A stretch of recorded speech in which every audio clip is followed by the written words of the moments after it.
Let me add my word of welcome to what's going to be a wonderful, another special evening in the Free Library of Philadelphia. Let me ask you to please turn off any cell phones or other devices that you might have, and no flash photography. Dale Russakoff has written a must-read book. I urge you to buy a copy, have her sign it tonight in the signing that will take place after her talk this evening.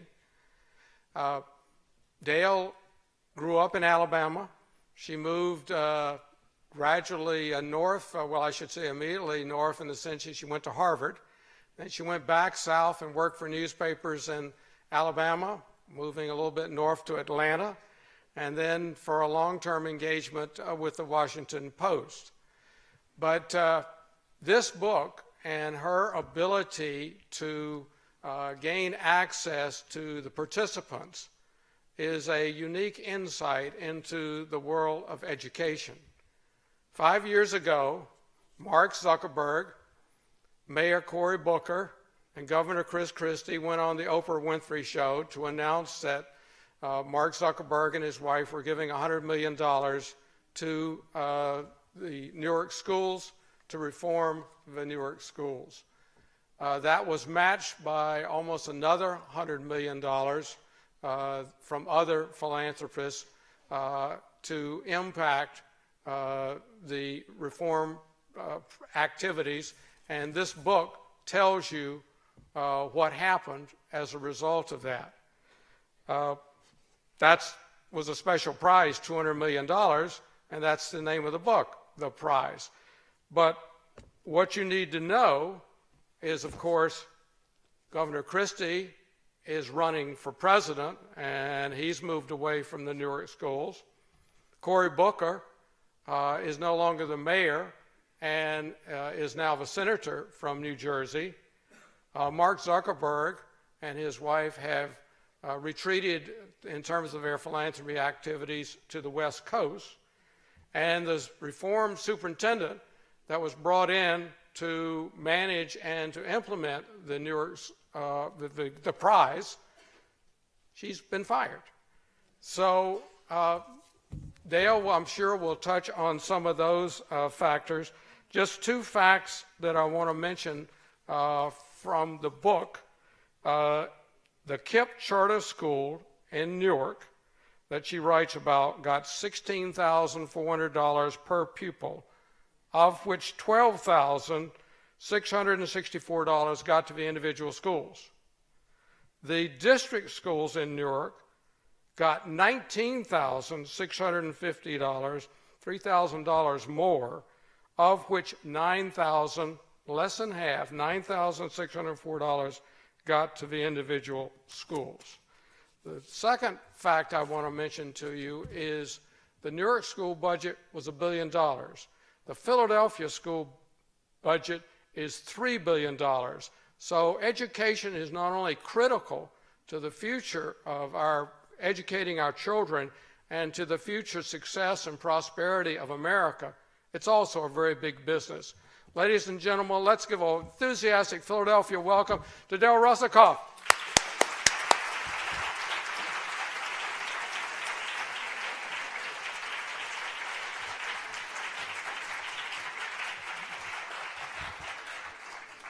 Well, I'm so honored to be here. Thank you for having me, and thank you for the great introduction. I really appreciate that.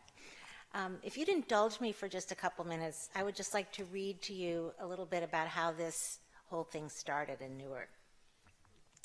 Late one night in December 2009, a large black Chevy Tahoe moved slowly through some of the most violent neighborhoods of Newark, New Jersey. In the back sat two of the nation's rising political stars, the Republican governor-elect, Chris Christie, and the Democratic mayor of Newark, Cory Booker. The pair had grown friendly during Christie's years as United States Attorney in Newark in the early 2000s, and remained so even as their national parties had become polarized to the point of gridlock in Washington. Booker had invited Christie to ride with him on this night in a caravan of off-duty cops and residents who periodically patrolled the city's busiest drug corridors. The ostensible purpose of the ride-along was for Booker to show the governor-in-waiting one of his crime-fighting techniques, but Booker had another agenda. His own rise in politics had coincided with and been fueled by a national movement seeking radical change in urban education, leading Booker to envision an audacious agenda for Newark and for himself. He would need Christie's help. The state had seized control of the city's schools in 1995 after investigators documented pervasive corruption and patronage at the top, along with appalling neglect of students. Their conclusion was encapsulated in one stunning sentence. Evidence shows that the longer children remain in the Newark public schools, the less likely they are to succeed academically. 15 years later, after the state had compiled its own record of mismanagement, fewer than 40% of 3rd through 8th graders were reading at grade level. Yet in all those years, no governor had returned the reins. That meant that within weeks, Christie, upon his inauguration, would become the overlord of the Newark Public Schools and its $1 billion annual budget. Booker had listened carefully as Christie spoke in his campaign of his commitment to struggling cities, frequently reminding voters that he was born in Newark. He made urban schools a prominent issue. "We're paying caviar prices for failure," he would say, referring to Newark's billion-dollar budget, of which 3/4 came from the state. "We have to grab this system by the roots and yank it out and start over. It's outrageous." The district had 4 magnet schools, 2 of which produced debating champions and a handful of elite college prospects. But in 23 of its 75 schools, fewer than 30% of children from 3rd through 8th grade were reading at grade level.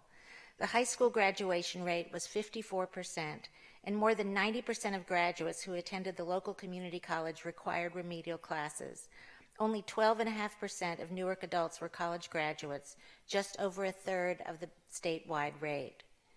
In the backseat of the Tahoe, Booker turned to Christie and proposed that they work together to transform education in Newark.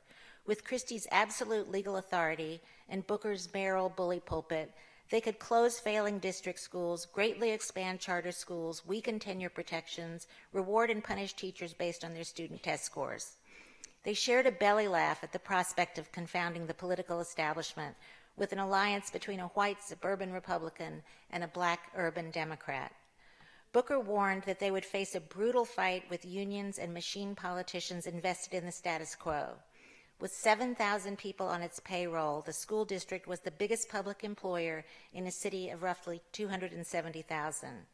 Shaking it up, Booker said, was sure to activate the same coalition that had foiled his first mayoral bid, spreading rumors that he was gay, Jewish, a closet Republican, and a Trojan horse for white-moneyed outsiders.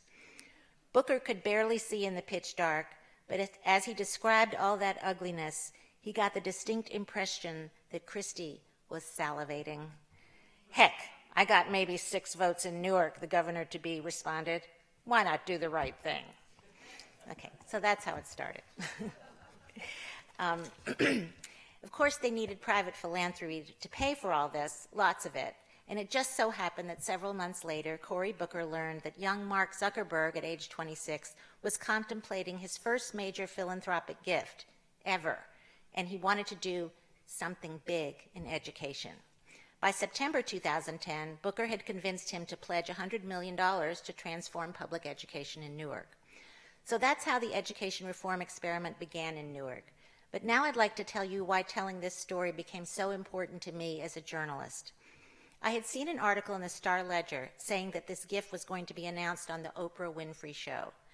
I had never watched Oprah, but I made sure to watch on September 24th, 2010. I was absolutely electrified to see this very young billionaire pledge $100 million to the Newark schools, and also to hear Booker and Christie talk about using it to revolutionize education in Newark, to do what so many people agreed was the most important challenge in the country, at last to make public education work for the nation's poorest children. To me, $100 million sounded like all the money in the world, and Booker, Christie, and the reform leaders who praised them, including Education Secretary Arne Duncan, speaking on behalf of President Obama, sounded so sure of themselves. "We know what works," was their phrase.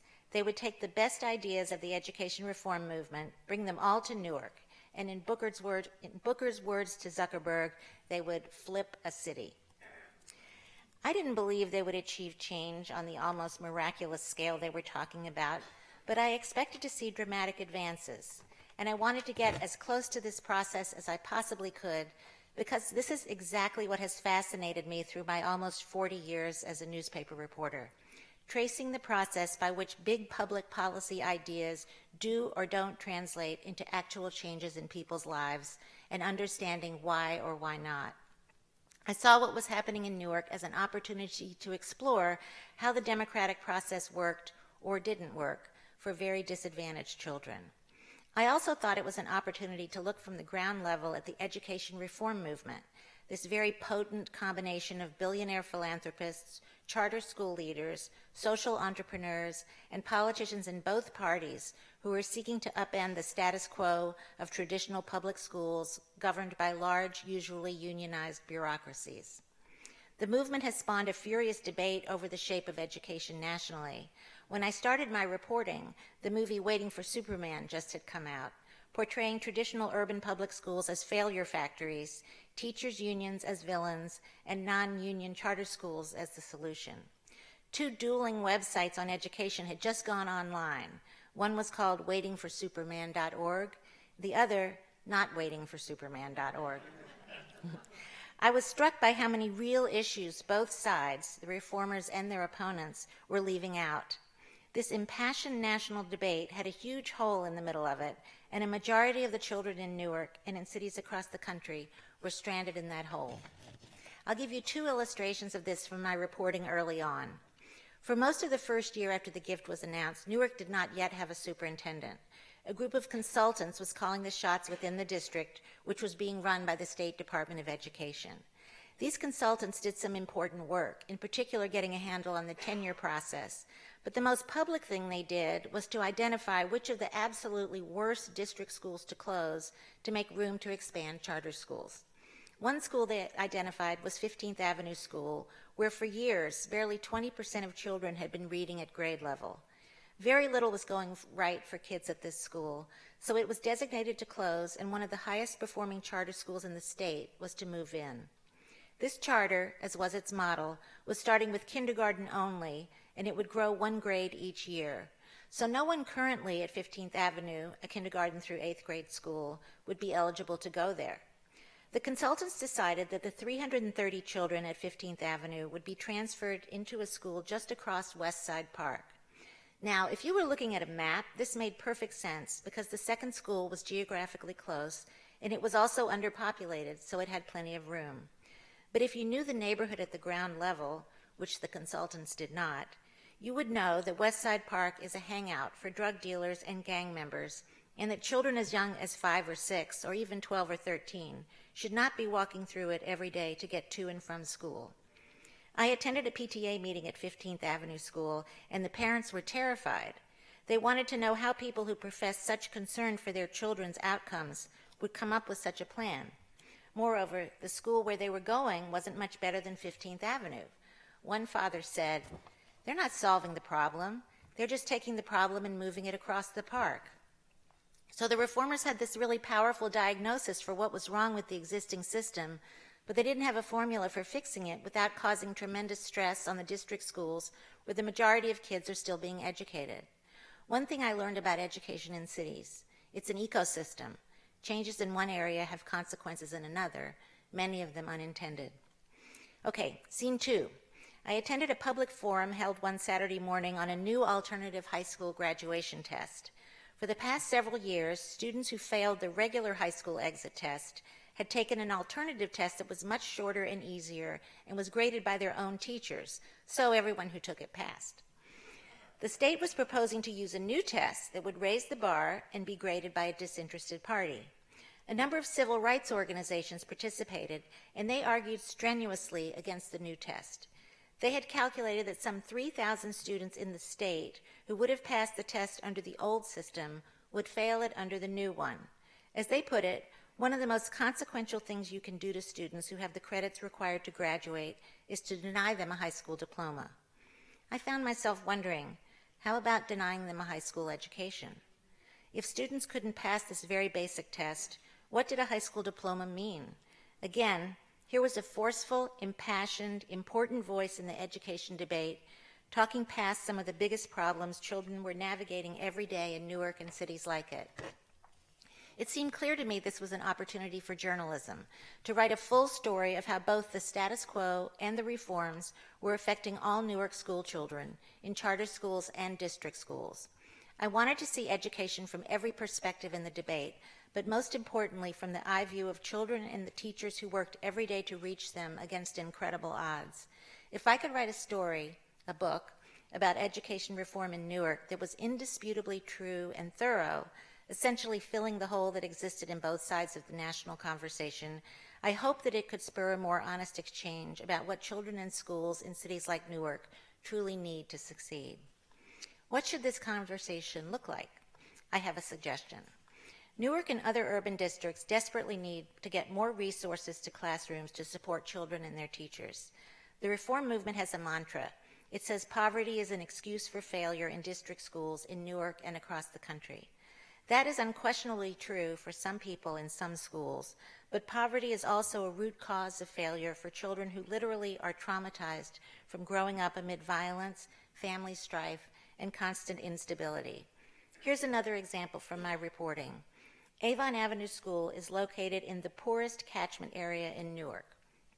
I attended a kindergarten class there of 26 children, of whom 15 had child welfare cases, alleged neglect, exposure to violence, exposure to drugs. Some of the children in that class were already so angry at age 5 that they routinely would hit other children and throw chairs. So not only were these children unable to learn, they frightened some classmates to the point that they couldn't learn either. That class had one of the best teachers in any Newark district or charter school, but on many days her extraordinary skills were not enough to overcome these challenges. She did not need excuses. She needed help. I also spent time in Spark Academy, a KIPP elementary school. Spark had some students, although not as many, who were equally troubled. They also had way more resources to support them and their teachers. They had 2 teachers in classrooms from kindergarten through 3rd grade. They had a tutor for every grade to support children who couldn't keep up even with 2 teachers. They had 3 social workers who were doing therapy with a total of 70 children a week, while Avon Avenue School had the equivalent of 1 social worker who didn't have time to do therapy with anyone. And Spark had a dean of students and family engagement whose job it was to make sure that there was an adult in every child's life to support the child's learning, if not a parent, a family friend, a godparent. The principal of Spark said there was no way the school could have had the academic results it did without those extra resources. Spark had these resources because the KIPP schools get more money per pupil to their schools than the Newark School District does, even though it starts out with less. The Newark district schools, like those in many old industrial cities, have been used for generations to do much more than educate children. They have variously been a patronage pit for local political bosses and also an employment agency to counter poverty and instability in the city. The district has jobs and sweetheart deals with contractors that no longer serve the schools or the education of children, if they ever did. Every stakeholder in education, from the state to unions to parents to politicians to local community organizations to the education reformers, ought to figure out how to get as many of these resources to children and the teachers and principals who know their needs best. Secondly, as state governments actively support the expansion of charters in urban communities, they should share responsibility for the upheaval and stresses placed on district schools, which still educate the vast majority of children in America. Because the population of children in Newark is not growing, as children leave for charters, the money goes with them and no new money comes in. Largely as a result of this exodus, the Newark School District is in financial crisis, although it's nothing in comparison to the crisis in Philadelphia. Booker and Christie did not plan for this eventuality, though. When I asked Cory Booker at the outset how failing schools would turn into high-performing schools, he said, and I quote, "They will melt into many different school models. They're going to flower, just like the cherry blossoms in Branch Brook Park." Clearly, he and no one had a roadmap for the treacherous path from failure to utopia. There's evidence that this problem has prompted some soul-searching in the education reform movement. A prominent scholar in the movement actually said there should be a sort of Pottery Barn rule for proponents of disruptive change in existing school districts. You broke it, you bought it. There are lots of other issues to discuss, but I want to leave time for questions, so I'll just touch on one, the role of private philanthropy in shaping public education. It's changing. For generations, the foundations of deceased early 20th century industrialists dominated education philanthropy. Since around the year 2000, living billionaires have displaced them. Bill Gates of Microsoft, the Walton family of the Walmart fortune, Eli Broad, the California insurance and retail magnate.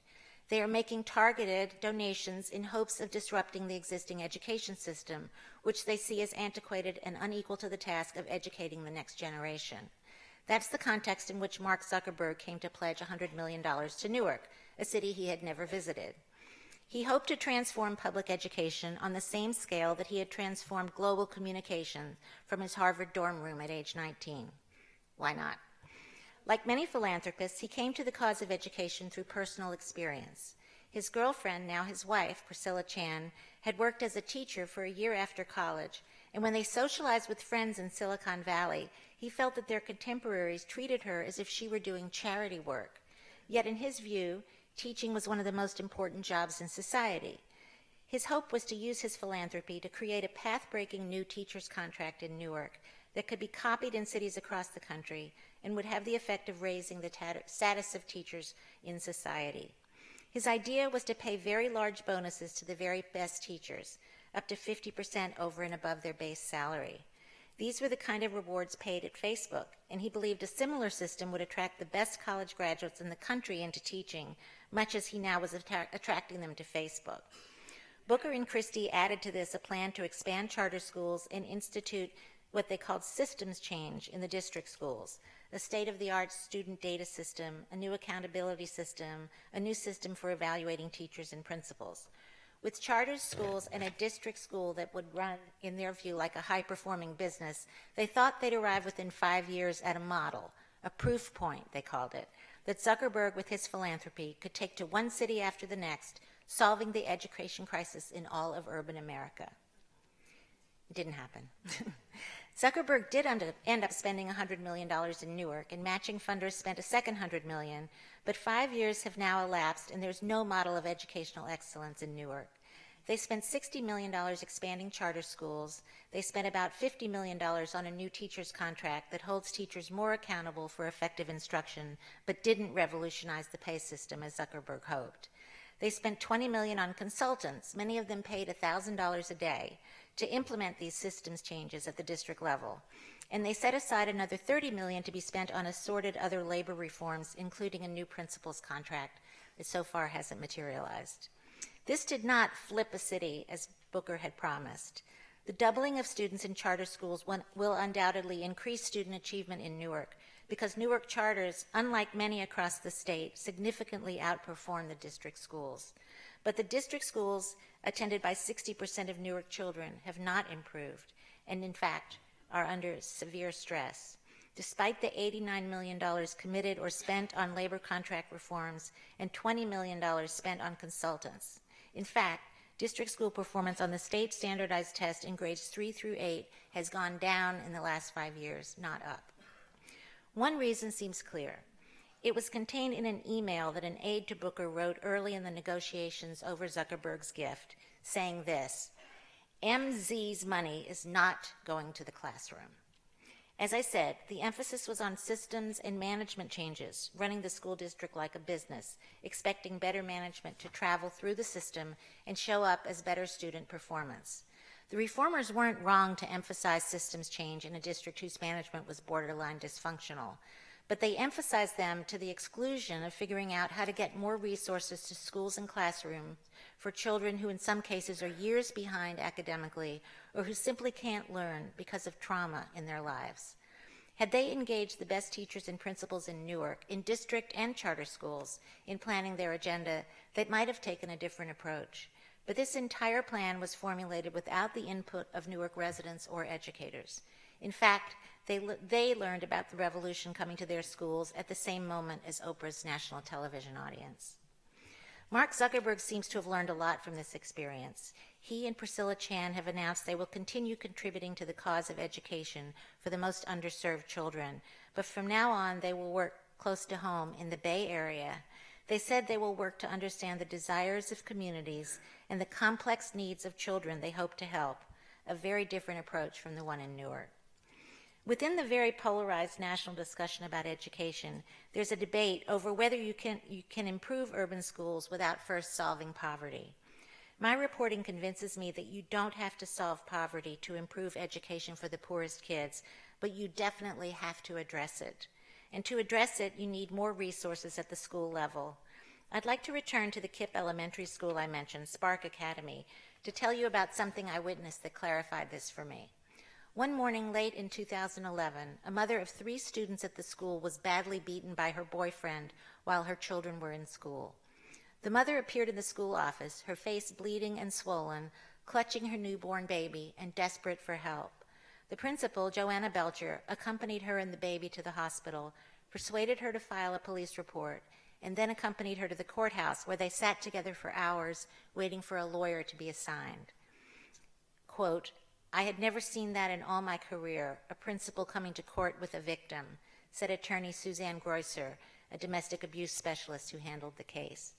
But even more unusual was what happened back at the school, where the dean of student and family engagement took up the case. This is a position unheard of in district schools, a dean responsible for developing individualized help for children who are struggling because of issues outside the classroom. The dean created a carpooling schedule involving 7 different staff members who would pick up the 3 children each morning at a neutral location. The family had moved to a shelter whose address was secret, and return them each day after school. The lead social worker, Sarah Dewey, formerly a teacher in the Bronx, held counseling sessions with the children and also guided their teachers on how to speak with them about the traumatic experience to help them feel safe and able to learn. Not one of those children missed even one day of school throughout their months in the shelter, and all of them finished the year above grade level. A district school teacher put it to me this way: we have to ask of every school, what does this particular school need in order to meet the challenges of the neighborhood it's situated in? And then we simply have to find the courage to provide it. We have to be able to show children, why is this education meaningful? And how can you possibly do that if so many other things are not working? Thank you very much.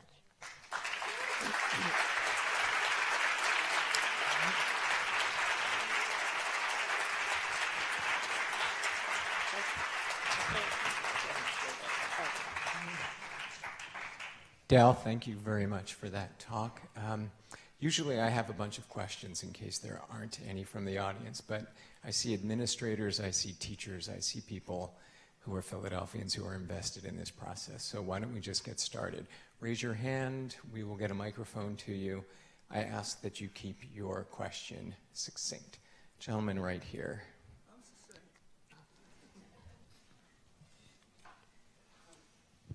My question pertains to governance.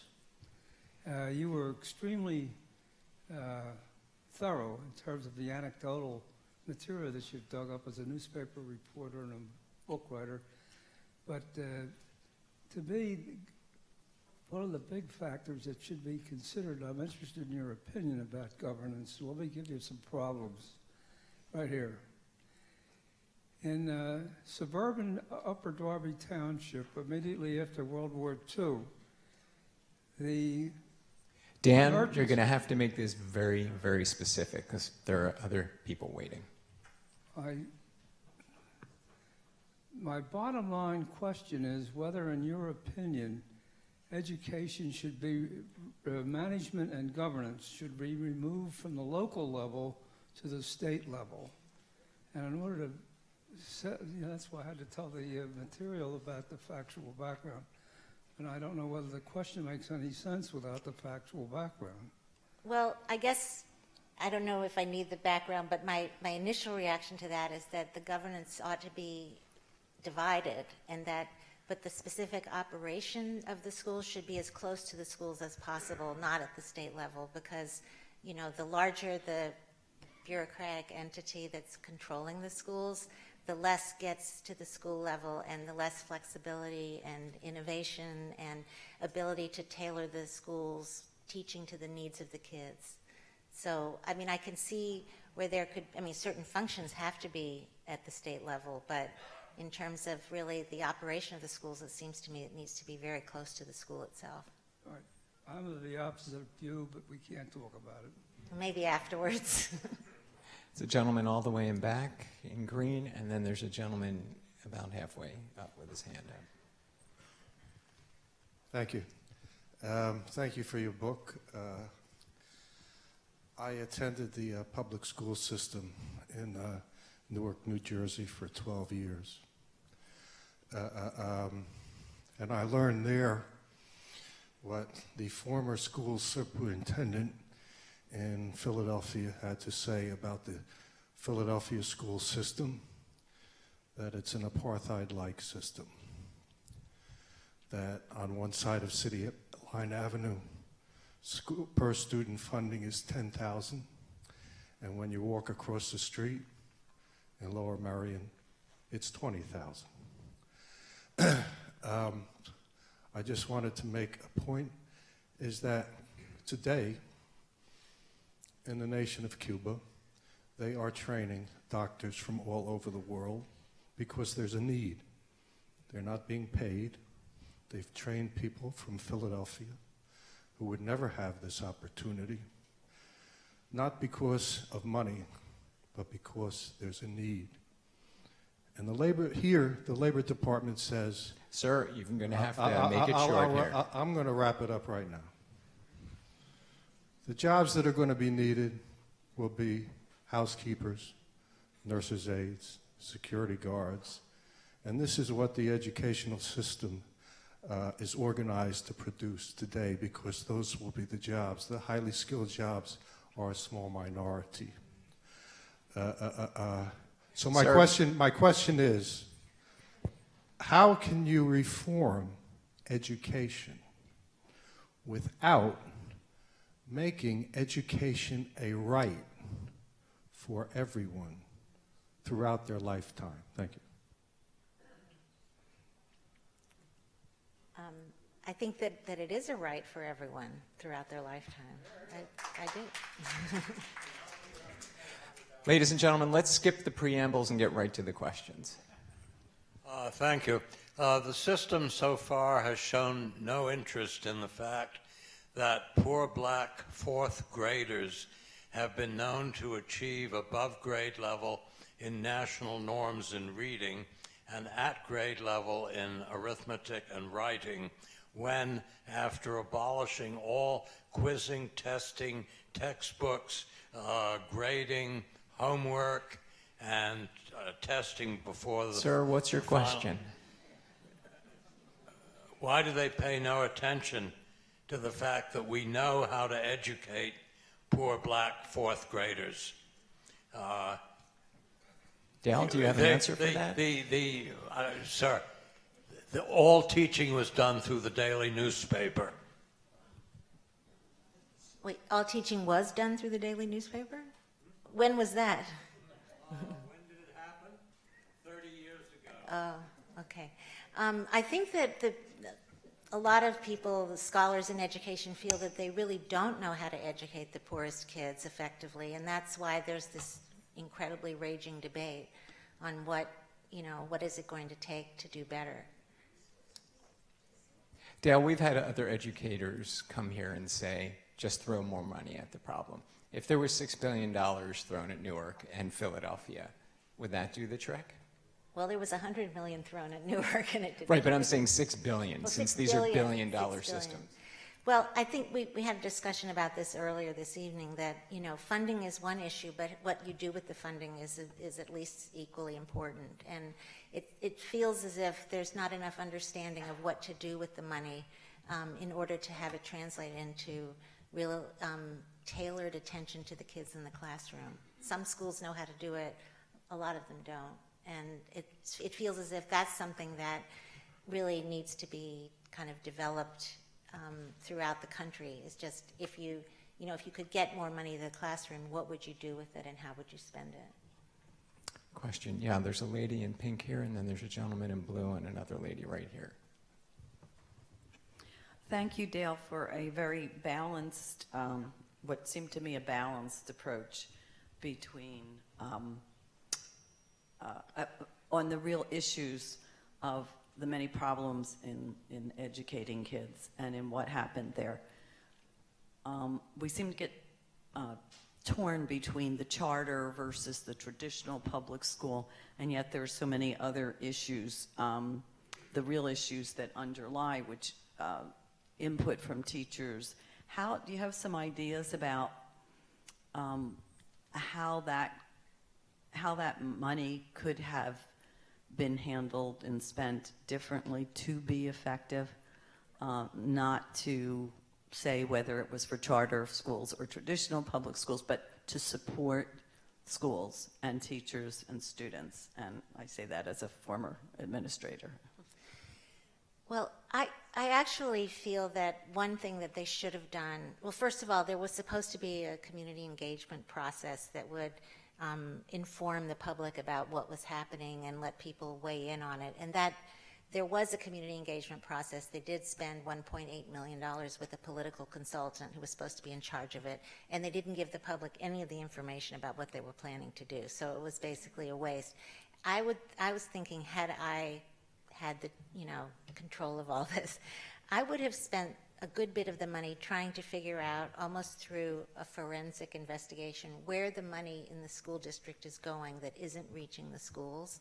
And I would try to figure out what it would take to get that money to the schools. It might involve some very tough decisions. It might mean some jobs would be lost. It might mean some school buildings would have to close. But I think if you could show children, if you could show parents what their children could get at the classroom level with that money, just by maybe even showing them what this one KIPP school does with the money. It doesn't mean everybody has to do it that way, but you just see how much more could be done for children and how much more they could be learning and how much more support they could have.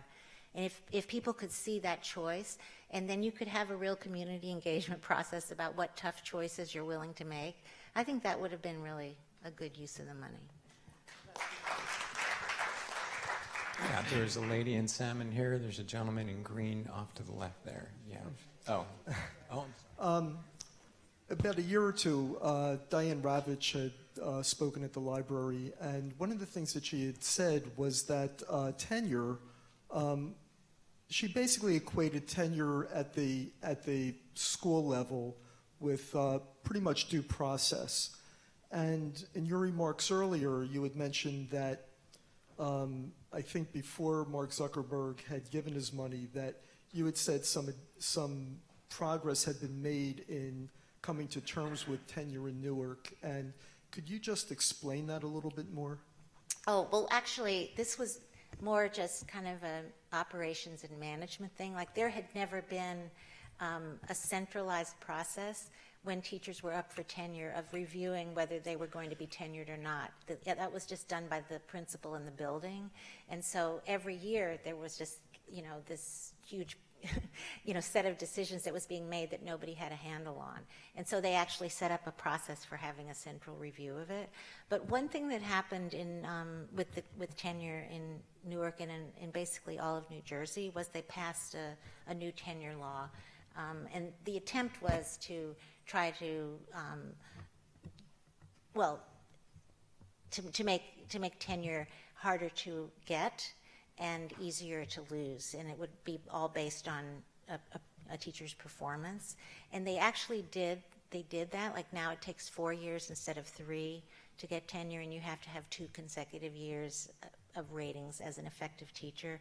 And if you have, after you get tenure, if you have 2 consecutive years of ineffective ratings, there's now an accelerated process for stripping tenure. There's still a lot of protections, and it still takes a good long time, and there's still a lot of, corrective action that a teacher can go through in terms of like having, a year or so to improve.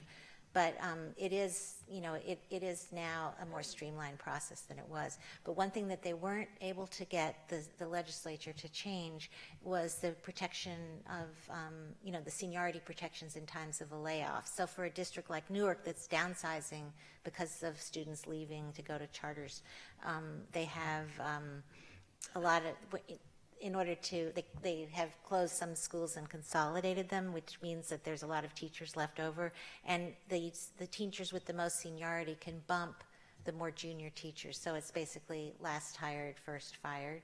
And there is no way that you can lay teachers off based on their merit. You have to lay them off based on reverse seniority. And so that's been a real problem for Newark. It doesn't affect suburban districts because they're not losing students and losing revenue, but it does affect the urban districts a lot. There's a lady right here, and then we'll move over to the left there. I think what you're saying about lack of local control is really interesting. We have that problem here, and it's an ongoing problem. Could you talk about how, when you have schools as charities and large, Gates and Waltons and Mark Zuckerberg's come in with their vision. Gates wants more charter schools, he wants Common Core. Mark Zuckerberg thinks that teachers should be rated and given bonus pay. They're not educators. But when they come in with the money and they say, this is how I want it done,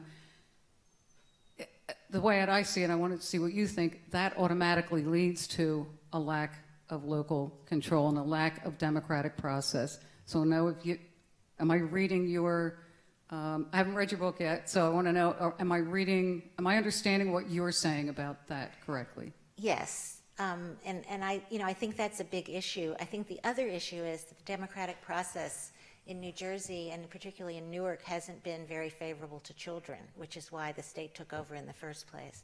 So governance is a problem, but I think that there is a strong, in Newark in particular, it's a city that there's a strong feeling that we've been acted upon for generations by outsiders who don't have our interests at heart. And so this just fed right into this sort of the DNA of the city, which is that, there's always a conspiracy and we're always the losers and somebody else is getting rich.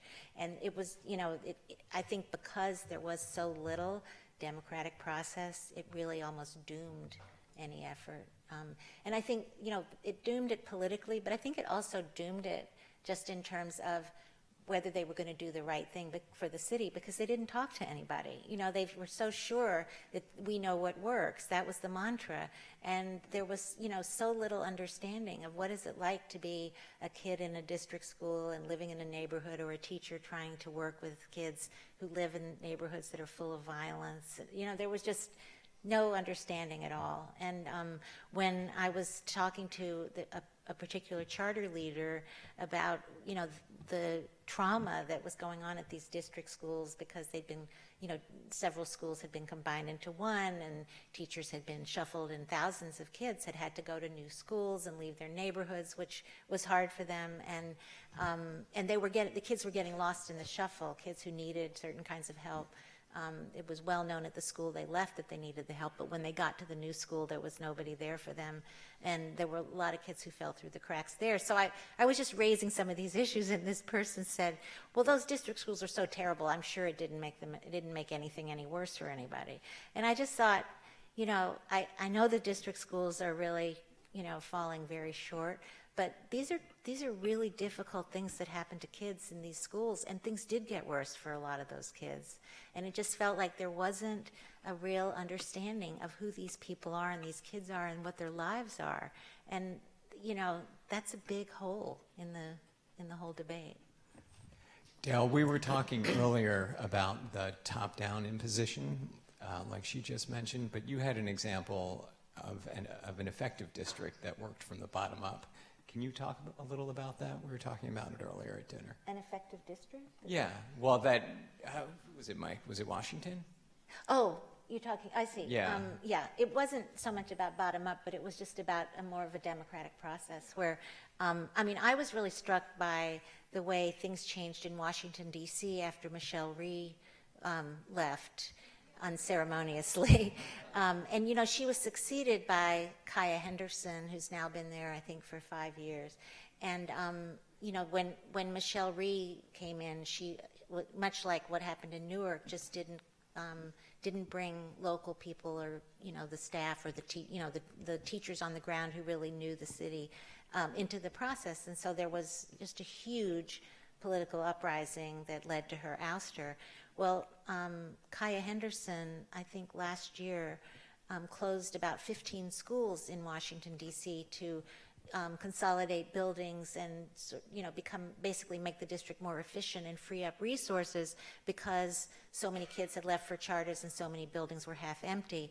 But when, what they did was the district staff came up with a plan for closing the schools, and then there was a year-long process of feedback and input that, and real vetting of the changes in the community. And they had a website that people could, they could file their input there. They might say, well, if you close this school, this will happen to this neighborhood. How about, and people were invited to give alternatives. And so they made a whole lot of changes, and they ended up closing the same number of schools, but they did it differently. And nobody was happy about it, but there was no explosion. And unlike, 4 years ago or 5 years ago, when the mayor who had brought Michelle Rhee to town was defeated for re-election, both of the candidates for mayor in Washington this past time said that they would keep Kaya Henderson as superintendent. And so regardless of who had been elected, she would have stayed. And it just seemed like a phenomenal change. It didn't mean that people weren't willing to make tough decisions and even uncomfortable decisions, but it meant that, if you don't do it in a process that gives people a voice, it's never going to happen. And some of these things have to happen, because if you have, like in Newark and I guess here, you have a school district that's lost a lot of population and buildings that are standing half empty, a third empty, and costing a lot of money. And the way to get some of the resources to the kids who need it is to figure out how do you consolidate those schools. No? Okay. Another book. There's a gentleman off to our left in green, and then Peg, a lady right behind you. Yes, sir. Hi. Philadelphia public schools, and you were talking about Newark public schools, they've been broken for generations. Right.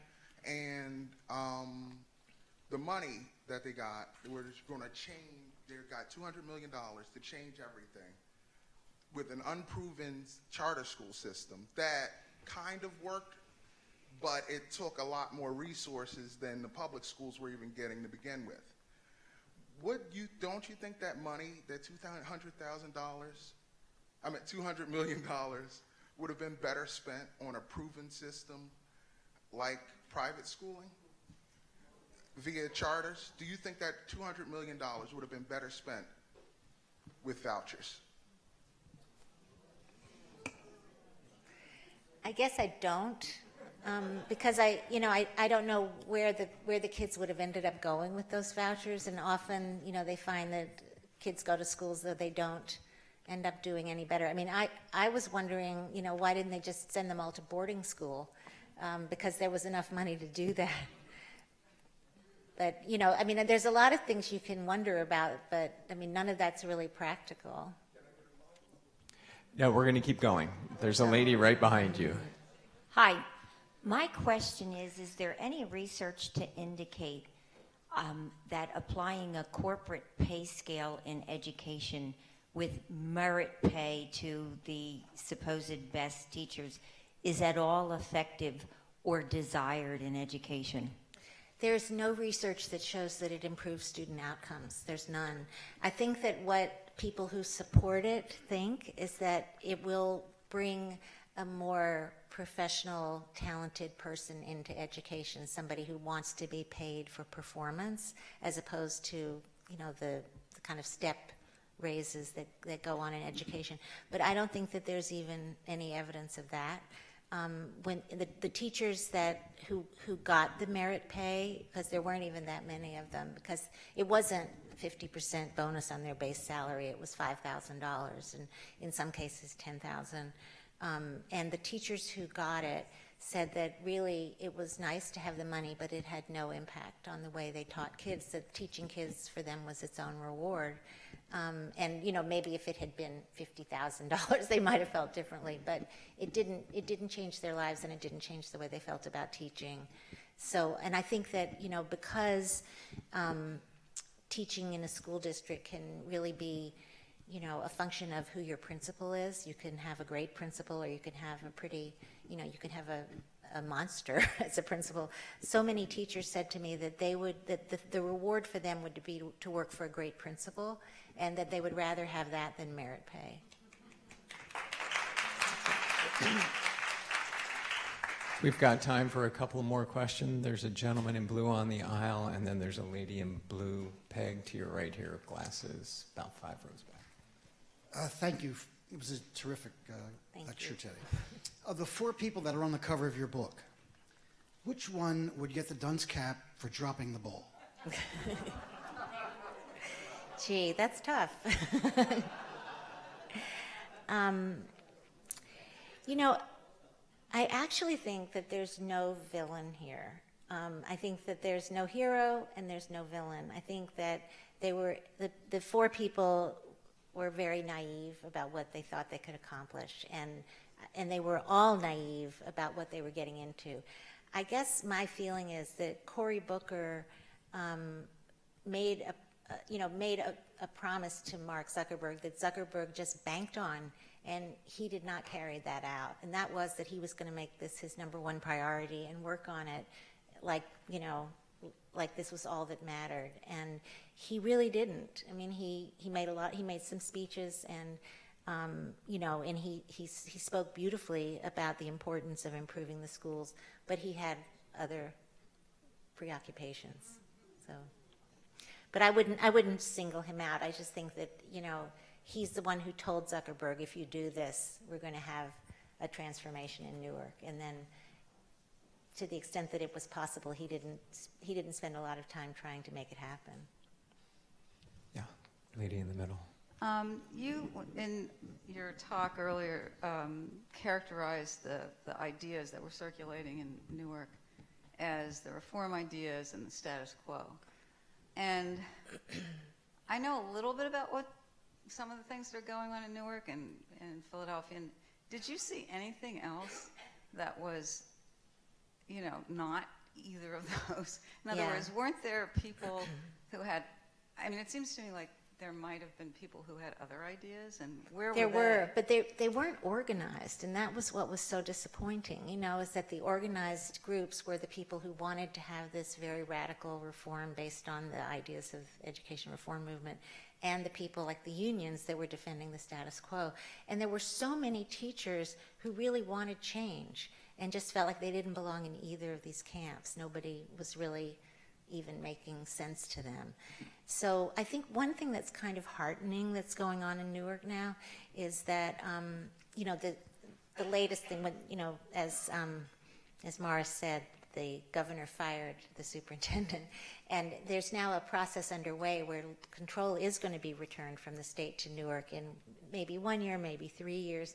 But there are a lot of grassroots organizations in Newark that really want to see improvement in the schools, and they are now working hard to recruit really, really smart, talented people to run for school board who can stand up and, maybe, like one of the things they really want is they want to try this model of community schools, which will have social services, not just for the kids, but for the neighborhoods, because really, like that teacher said at the end of my talk, it's really about what does the school in this particular neighborhood need to succeed.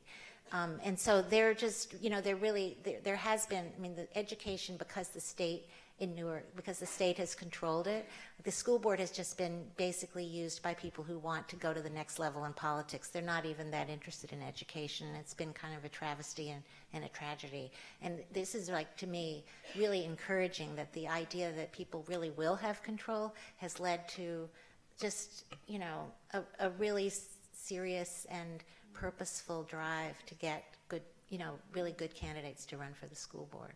So maybe, I tend to always hope, but I don't know. Before we sign off, Dale, I've read tons of nonfiction books. This is my favorite nonfiction book since Jonathan Harr's Civil Action. It's so compelling. Much. It's a page turner. It's a terrific story. I have 20 pages left. I don't know if you address this. How many of you have read it? Oh, you got to read it. Can you tell us, without sort of retreading what happened in the book, what's going on with Devere, Tariq, and Alif? Oh, okay. There's 3 kids in the book that I kind of talked about in detail. there's a boy named, well, I think I called him Tariq Anderson. That's actually the only pseudonym in the book. His mother didn't want his name used. But he is in 4th grade now, and he's doing quite well. He's not a genius like the teacher thought he would be, but he's a good student who's really still succeeding. And then there's a boy named Devere Snell, who is the first of 4 children born to a very young mother. And she's extremely, extremely poor, but she has this incredible desire to keep her kids focused on education in spite of constant crises in the family. He ended up failing 1st grade and repeating it, and now he's doing much better. But he had almost failed kindergarten, not because he wasn't bright, but because his mother had so many crises in her life that she couldn't get him to school that often, and he just was falling behind. And he was at this KIPP school, Spark, and they did do a tremendous amount of tutoring, and a learning specialist pushed in with him, and he had after school help, and he did pass kindergarten, but then in 1st grade he had such a hard time he repeated. But now he's in 3rd grade and he's doing much better. And I'm afraid that Alif has fallen back into a really bad trap. And that I don't want to tell you who Alif or what Alif does, because it's one of my favorite stories in the book, and I still hope that he's going to be okay. But he's 17 now, and he's failing in school, and that's a pretty dangerous profile for a boy in Newark. So. Well, I didn't mean to end it on a downer, but please join me in thanking Dale Russakoff.